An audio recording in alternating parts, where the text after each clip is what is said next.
So hey guys, and welcome back to Born Traveller, and welcome to Trebinje in Bosnia and Herzegovina.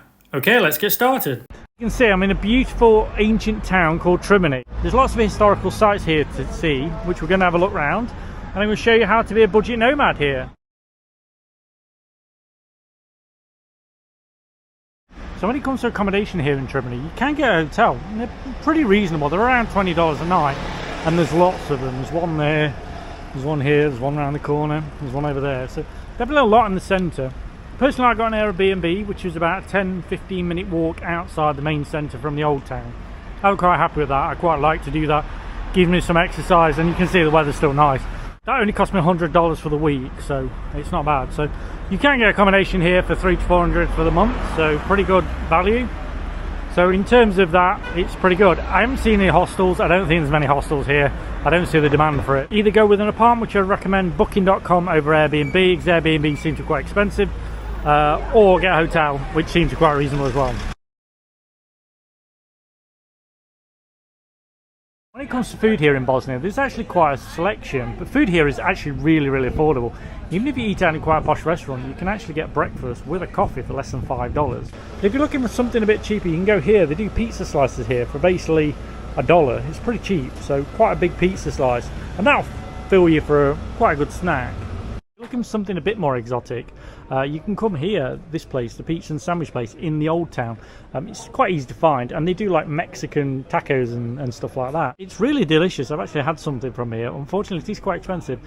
It's about $4 to $5 for a sandwich, so not the cheapest, but really tasty. If you have to cheap breakfast, they have these bakeries everywhere. You can get all different types of stuff, like just bread based, cheese based, or maybe sausage based. They're really delicious. Probably not the healthiest, but pretty good and really good value. If you're looking for something a bit more traditional, you can go to this place here. It's called Packable Daypack. Really traditional food here, and quite cheap, quite authentic. It's right in the old town. It's not that difficult to find. They do some really authentic Bosnian food there. If you do want to splurge out, I've got a Caesar salad and a drink for about $10. I say not cheap, but really tasty and quite a healthy meal. When it comes to things to see and do here, the first place you want to come is the old town. Really explore it. There's an old mosque here you can check out, and there's lots of sites around it, like the bridge, the museums and things like that. So the other main thing you can see here is this bridge here. I'll put the name up now on the screen because I can't pronounce it.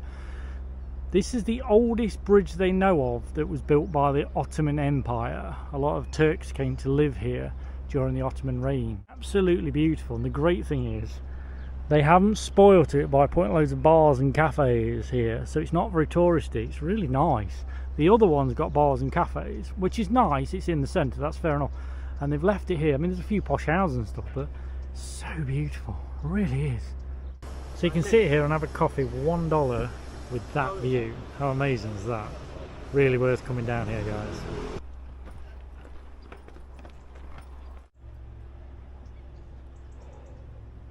Another thing you can do, you can to this lovely park in the centre. As you can see, it's a really nice place to hang out. There's lots of tree cover, so if you want to get in the shade, there's loads of places to sit, and obviously you can just grab a coffee and come here. Just ask for the coffee to be takeaway, and they'll provide it for you. Also in the centre of the city, there's this massive church. It's really worth going in. I never video inside religious places. I don't think it's that respectful in most cases, so I try not to. Right in the centre of Old Town is actually a very helpful tourist information centre, and I actually recommend going there because they do little booklets of everything you can see in Trebinje. There's a lot you'll get that's actually not on the internet. There was this little booklet, and I found loads of little sites.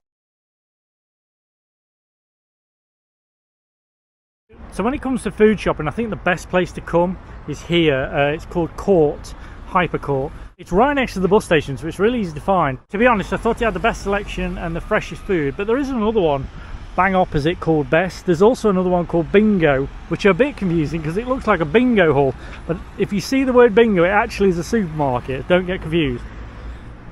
If you come through the west gate of the old town, there's lots of little shops here. They have like lots of traditional fairs, like paintings and traditional jewellery and stuff like that. So there's lots of things to buy if you're into shopping and stuff like that. So when it comes to general shopping, there's only really one place. It's just next to the bus station, and you've got LC Waikiki, you've got Bingo, which is a big shopping centre for food. You've also got Dykeman, Sports Vision and New Yorker for more clothes. So it's not bad. It's pretty decent, to be honest, for the size of town it is. So overall, pretty good.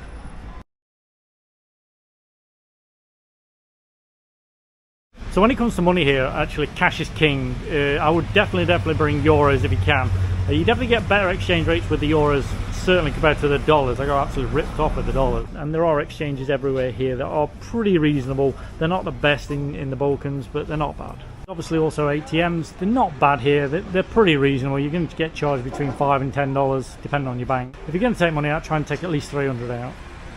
When it comes to banking, I recommend Wise. Wise offer a multi-currency account that you can keep up to 50 different currencies in. So open a borderless account today and get started. Link in the description. So when it comes to the internet here in Trebinje, probably the best one to get is MTEL. MTEL sell tourist SIMs.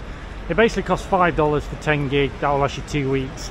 The SIM doesn't seem like you can really top it up, so that's probably the best one to go for in this town. However, if you're in Sarajevo or you're going to Mostar, you can also pick up BH Telecom.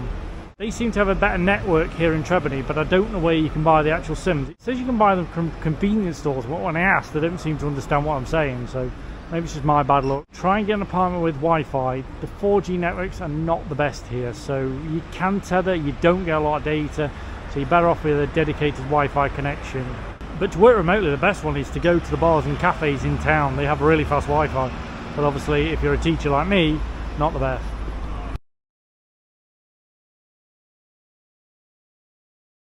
So when it comes to healthcare here in Bosnia, it's actually really easy. There's not that many restrictions on prescriptions and stuff like that. So if you need anything, you can pretty much go to the pharmacy and get what you need. There might be some medicines you can't get, but majority of them you're going to be able to just buy over the counter, as long as you know what you want and dosage, obviously.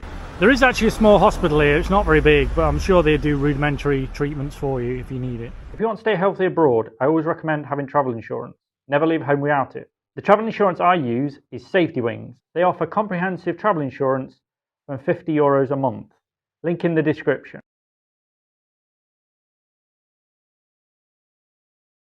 So when it comes to getting here and away from here, this is the bus station. It's pretty central. There's no local bus that will take you around. You're going to have to take a taxi or walk. Buses here go to some really key places like Sarajevo, Belgrade, Dubrovnik and Kota in Montenegro. Unfortunately, prices here for transport are not that cheap. I've just paid for a ticket to Visegrad, which is not that far from Sarajevo, and it costs basically $18, so not that cheap, unfortunately. So there is a coffee shop here, and also at Cohort there's a really good restaurant upstairs. You can get breakfast there for less than $5, so really handy if you're here at the bus station for a while. So when it comes to transport here, there's lots and lots of taxis. There are no local buses. Weirdly, there are bus stops, but no local buses run anymore, according to the taxi drivers anyway.